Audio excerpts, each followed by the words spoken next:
अघि जुन चाहिँ जेन्जी भाइले भन्नुभयो अहिले भएको यो हो हामीले बुझ्न पर्ने। अब चाहिँ यो देशमा के गर्न खोजिरहेको छ भन्दाखेरि र सिआइएले तपाईँको यो देशलाई चाहिँ किन भन्दाखेरि एउटा भिले युद्धमा लागेछ। किनभने 50 to 60 वटा देशमा सिआइएले लगिसक्यो, उनीहरूले चाहिँ दुनियाँ एनजिओ खोजेर त्यहाँ पुर्याइसक्यो। त्यो कारणले गर्दाखेरि अब देश रहे हामी रहने हो। त्यो कारणले गर्दाखेरि अहिले चाहिँ योहरूलाई चाहिँ यो हत्याराहरूलाई गाली गर्न अथवा चाहिँ हामीले त्यसरी गर्दाखेरि योहरूलाई चाहिँ हामी पुलिस मेकरमा गएपछि हामीले पनिसमेन्ट दिन सक्छौँ। तर चाहिँ अब जस्तै 1940 सेकेन्ड वर्ल्ड वारको बेलामा बेलायतमा चाहिँ विन्स्टन चर्चिलले के गर्यो भन्दाखेरि सबै दलको पार्टीहरूलाई एकजुट बनायो र उसले के गर्यो भन्दाखेरि सेकेन्ड वर्ल्ड वारमा चाहिँ अप्रोच गरेको होइन।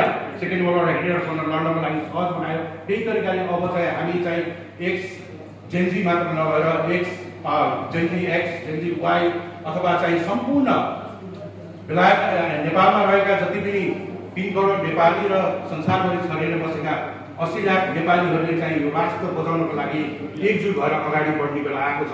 त्यसैले गर्दाखेरि आज चाहिँ अब के गर्ने भन्ने बारेमा 2 मिनटमा सुझाउँछु।